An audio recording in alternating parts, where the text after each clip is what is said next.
میرا نام سعدیہ ہے اور میں نے جس ماحول میں آنکھ کھولی وہ انسانی رویوں کی تلخی اور زہر سے بھرا ہوا ماحول تھا۔ میرا باپ میری ماں کے ساتھ بہت ظلم کیا کرتا تھا اور میری دادی اور پھپھیاں بھی اس معاملے میں پورا کردار ادا کرتی تھی۔ دادا کا انتقال ہو چکا تھا، نہ جانے میرے باپ کو میری ماں پر کس چیز کا غصہ تھا کہ چھوٹی بات پر وہ میری ماں کو بری طرح سے تشدد کا نشانہ بناتا تھا۔ اور یہ سب دیکھ کر میں بچپن سے ہی شدید قسم کے نفسیاتی مسئلے کا شکار ہو چکی تھی۔ مجھے ہر مرد کو دیکھ کر ڈر لگتا تھا اور مجھے رونے پر بھی باپ اور دادی کی طرف سے مار پیٹ کا سامنا کرنا پڑتا تھا۔ بچی ہونے کے باوجود بھی مجھے رونے کی اجازت نہیں تھی اور میں ایسے ہی گھٹ کر اپنی آنکھوں کے سامنے اپنی ماں کو مار کھاتے ہوئے دیکھتی رہتی تھی۔ میں 4 سال کی تھی اور مجھے یاد ہے کہ میری ماں اس وقت حاملہ تھی۔ اس کے باوجود میرا باپ میری ماں کو مارنے سے باز نہیں آتا تھا۔ کچھ مہینوں بعد میری ماں نے میرے خوبصورت سے بھائی کو جنم دیا۔ بھائی کو دیکھ کر میرے ددیال والے بہت خوش ہوئے اور اب میرے باپ کی طرف سے بھی میری ماں پر ظلم و ستم کا سلسلہ بہت کم ہو گیا تھا، لیکن اب بھی وہ کبھی کبھار میری ماں کو مارنے سے باز نہیں آتا تھا۔ خاندان کا وارث دینے کی خوشی میں اب میری دادی اور میری پھپھو نے بھی میری ماں پر ظلم تھوڑا کم کر دیا تھا۔ جب میرا بھائی 6 سال کا ہوا تو اس وقت میں تقریباً 10.5 سال کی ہو چکی تھی۔ نہ جانے وہ کون سا منحوس دن تھا جب میری ماں سے برتن دھوتے ہوئے کانچ کا کوئی برتن ٹوٹ گیا، جس پر میری دادی نے شور مچا دیا اور میری ماں کو مارنے لگی۔ آوازیں سن کر میرا باپ بھی آیا اور میری ماں کو بری طرح سے مارنے پیٹنے لگا۔ میری ماں کے پورے جسم پر تشدد کے نشان پڑ گئے تھے اور اس کے سر سے بھی خون بہہ رہا تھا۔ مار کھاتے کھاتے ماں نے زندگی میں پہلی بار باپ کو اپنی صفائی دینے کی کوشش کی تو اس پر میرا باپ اور بھی زیادہ آگ بگولا ہو گیا۔ میری دادی نے بھی اپنے بیٹے کو شہ دی اور دادی کے کہنے پر اسی وقت کھڑے پیر میرے باپ نے میری ماں کو طلاق دے دی اور اپنے گھر سے نکل جانے کا حکم دیا۔ میری ماں پر تو گویا آسمان ٹوٹ پڑا تھا۔ اس نے بہت محنتیں ترلے کیے لیکن میرے باپ کو ذرا سا بھی رحم نہیں آیا۔ جب میری ماں اپنے کچھ کپڑے اٹھا کر ہم دونوں بہن بھائیوں کو لے کر گھر سے جانے لگی تو میری دادی نے میرے چھوٹے بھائی کو گود میں اٹھا لیا اور کہنے لگی کہ یہ ہمارے خاندان کا وارث ہے، تم اپنی بیٹی کو لے جاؤ، ہم اپنے بیٹے کو کہیں نہیں جانے دیں گے۔ یہ ایک اور ظلم تھا جو میری ماں پر کیا جا رہا تھا کہ اس سے اس کی اولاد بھی چھینی جا رہی تھی۔ ماں کے واسطوں اور منتوں کے باوجود ان انسان نما درندوں پر کسی بھی چیز کا کوئی اثر نہیں ہوا۔ اور یہ سب دیکھ کر میرا بھائی جو اس وقت 6 سال کا تھا بری طرح سے رو رہا تھا اور کہہ رہا تھا کہ میں نے ماں کے ساتھ جانا ہے، لیکن میرے باپ نے اسے بھی تھپڑ مار کر چپ کروا دیا اور میری دادی میرے بھائی کو زبردستی گود میں لیے اندر چلی گئی۔ اس کے بعد میرے باپ نے میری ماں اور مجھے دھکے مار مار کر گھر سے باہر نکال دیا۔ میری ماں بہت دیر تک دروازے کے باہر بیٹھی مجھے اپنے سینے سے لگائے بلک بلک کر روتی رہی۔ محلے والے بھی اکٹھے ہو چکے تھے، ان کے تسلیاں اور دلاسے جاری تھے، لیکن میری ماں کا تو جہان لٹ چکا تھا۔ محلے والے میرے باپ کو گالیاں دے رہے تھے، لیکن ان جاہلوں پر ان چیزوں کا کیا اثر ہو سکتا تھا۔ بہت دیر تک وہاں بیٹھے رہنے کے بعد میری ماں اپنا سامان اور مجھے لیے اپنی ماں کے گھر کی طرف چل پڑی۔ میں زندگی میں پہلی بار اپنی نانی سے ملنے جا رہی تھی، کیونکہ میری ماں کو اپنے گھر والوں سے ملنے کی بھی اجازت نہیں تھی، حالانکہ وہ اسی شہر میں رہتے تھے۔ جب میری ماں گھر پہنچی تو گھر میں بھی گویا زلزلہ آ گیا۔ ان میں سے کسی کو بھی توقع نہیں تھی کہ بیٹا پیدا ہونے کے بعد بھی میرا باپ میری ماں کو طلاق دے سکتا ہے اور پھر بیٹے کو بھی چھین سکتا ہے۔ میرے 2 ہی ماموں تھے اور دونوں اس وقت شادی شدہ تھے۔ نانا ابو کا انتقال ہو چکا تھا اور نانی ہی زندہ تھی اور وہ بیٹوں کے رحم و کرم پر تھی۔ انہوں نے اپنے بیٹوں کی منت سماجت کر کے اپنی بیٹی کو گھر میں رہنے کی اجازت تو دلوا دی، لیکن میری دونوں ممانیاں اور ماموں میری ماں سے سخت ناخوش تھے۔ یہاں تک کہ میرے دونوں ماموں میری ماں پر ہی الزام لگا رہے تھے کہ اس نے اپنا گھر نہیں بسایا اور ضرور اسی کا ہی قصور ہوگا جو اس شخص نے اسے طلاق دے دی ہے۔ میرے گھر والوں کے یہ رویے بھی میری ماں کو اندر سے توڑ رہے تھے، لیکن وہ کر ہی کیا سکتی تھی۔ جب شوہر نے طلاق دے دی ہو تو اس کے بعد بھائیوں سے بھی کیا امید رکھی جا سکتی تھی، اور جب بھائی ایسے ہوں تو پھر ان کی بیویاں کیسے ظلم کا کوئی بھی موقع ہاتھ سے جانے دے سکتی تھی۔ وہاں پر رہنے کے بدلے میری ماں کو گھر کا سارا کام کرنا پڑتا تھا۔ میں چونکہ 10 سال کی ہو چکی تھی اس لیے ہر کام میں مجھے بھی گھسیٹا جاتا تھا اور سارا دن مجھ سے جانوروں کی طرح کام لیا جاتا تھا۔ نانی مجبور تھی اور کچھ نہیں کر سکتی تھی۔ میں اس وقت اسکول بھی جایا کرتی تھی، لیکن نانی کے گھر آنے کے بعد ماموں نے میری تعلیم کا خرچہ اٹھانے سے انکار کر دیا۔ میری ماں نے گھروں میں کام کرنا چاہا، لیکن یہ بھی میرے ماموں کی غیرت کو گوارا نہ ہوا کہ لوگ کیا کہیں گے کہ ہم اپنی بہن کو نہیں سنبھال سکتے۔ وہ بہن کو سنبھالنے سے بھی انکاری تھے اور لوگوں سے یہ سننا بھی نہیں چاہتے تھے۔ منافقت ہی منافقت تھی اور ہمیں اس منافقت کی بھینت چڑھایا جا رہا تھا۔ من مار کر میری ماں نے مجھے پہلے تو کچھ عرصہ گھر بٹھائے رکھا، لیکن پھر میری نانی نے منت سماجت کر کے مجھے سرکاری اسکول میں داخل کروایا اور خرچے کے نام پر ملنے والے چند روپیوں کو جوڑ جوڑ کر میرے اسکول کی فیس ادا کرنے لگی۔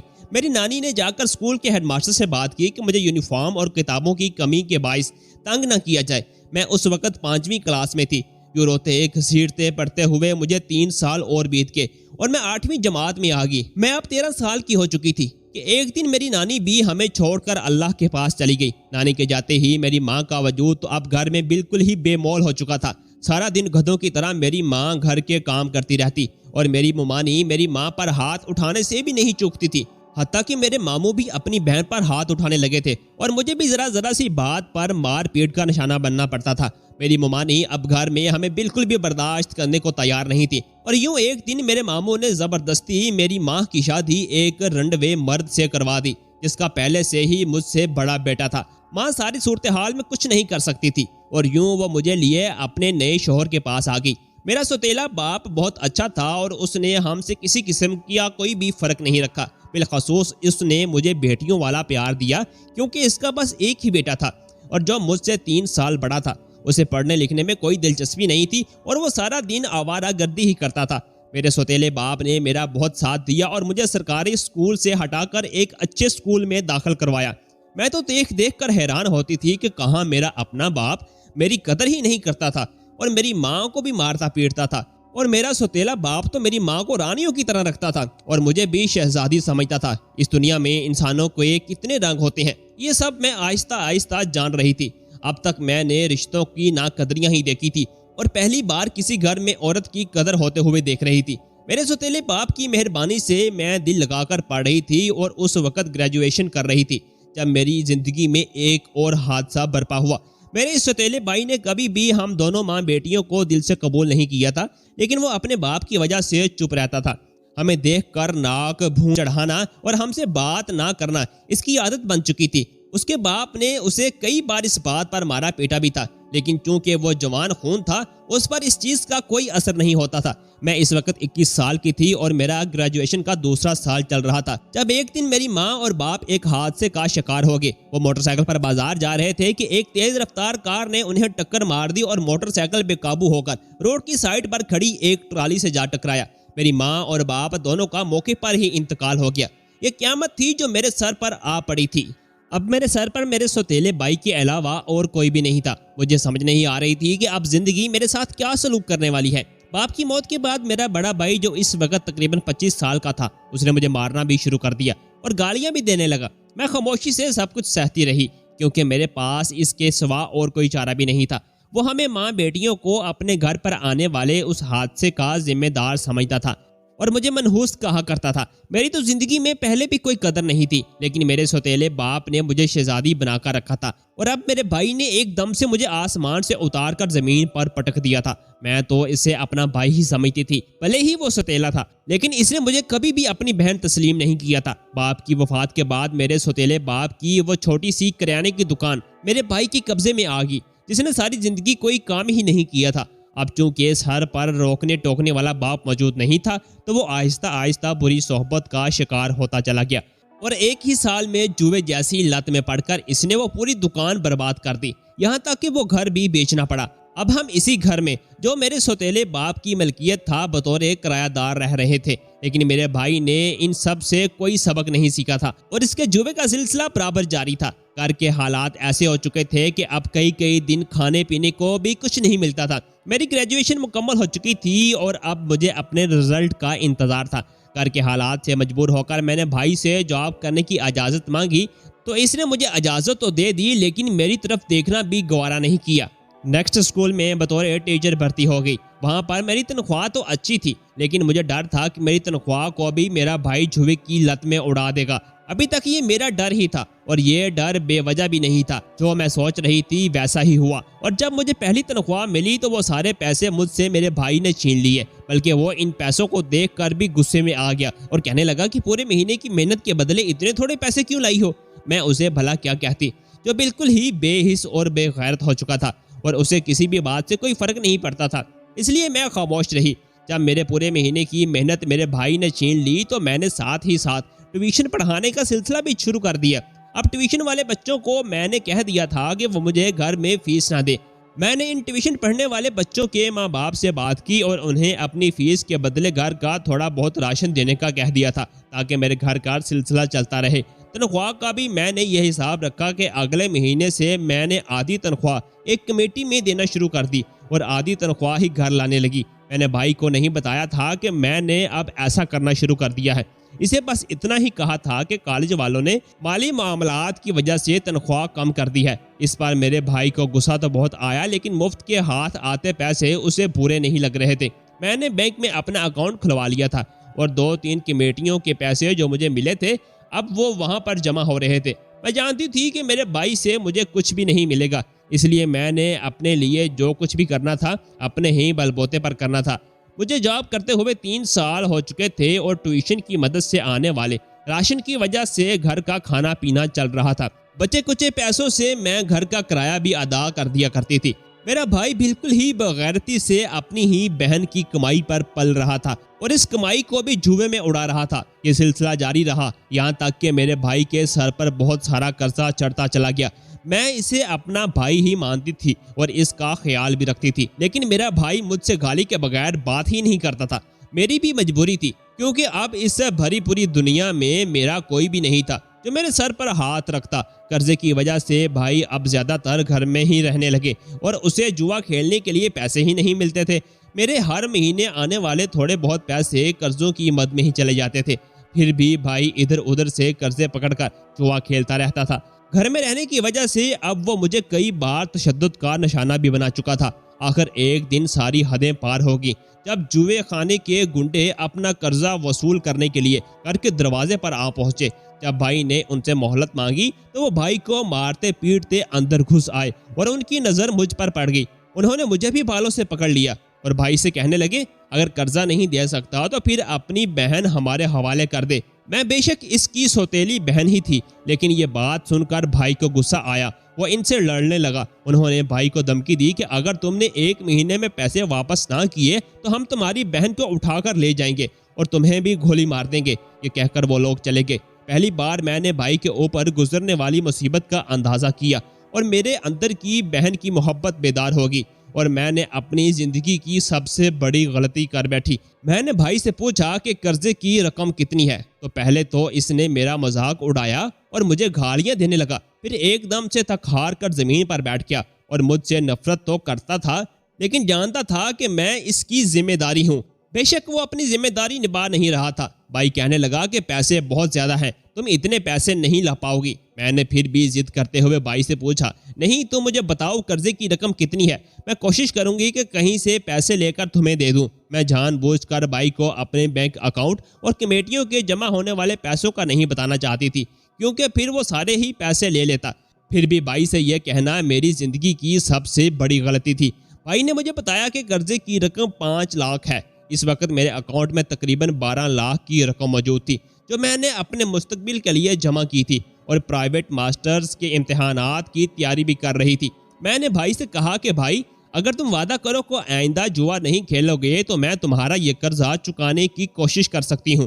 بھائی ایک دم سے میری طرف حیرت سے دیکھنے لگا اور کہنے لگا کہ تمہارے پاس اتنے پیسے کہاں سے آئیں گے؟ پھر ایک دم سے اسے غصہ آ گیا اور کہنے لگا، تم کوئی غلط کام کرنے کا تو نہیں سوچ رہی؟ میں نے بھائی سے کہا کہ ایسی بات نہیں ہے، آپ پریشان نہ ہوں، آپ چاہیں تو میرے ساتھ چلیے گا۔ وہ کہنے لگا کہ نہیں، مجھے تم پر اعتبار ہے لیکن میرا اعتبار مت توڑنا۔ پیسے ملنے کی بات سن کر وہ مجھ سے نرمی سے بات کر رہا تھا۔ میں نے اسے دوبارہ وعدہ کرنے کو کہا تو اس نے میرے سر پر ہاتھ رکھ کر وعدہ کر لیا کہ اگر میں اس کا قرضہ چکا دوں تو وہ دوبارہ جوا نہیں کھیلے گا اور کوئی نہ کوئی کام کرنے کی کوشش کرے گا۔ میں یہ بھول گئی تھی کہ غلط کاموں میں پڑے ہوئے لوگوں کے وعدوں کا بھی کوئی اعتبار نہیں ہوتا اور وہ موقع ملتے ہی اپنے وعدے توڑنے کی کوشش کرتے ہیں۔ بھائی کی محبت میں اندھی ہو کر میں نے جان بوجھ کر 10-15 دن بعد اسے پیسے لانے کا کہا کیونکہ اگر میں فوراً پیسوں کا انتظام کر دیتی تو اسے مجھ پر شک ہو سکتا تھا۔ پھر بھی میں نہیں جانتی تھی کہ میں کتنی بڑی غلطی کرنے والی ہوں۔ آخر سال کے دن میں نے بھائی کو 5 لاکھ روپے لا کر دے دیے اور کہا کہ یہ قرضے کی رقم ہے جو ہر مہینے قسطوں کے لحاظ سے واپس بھی کرنی ہے۔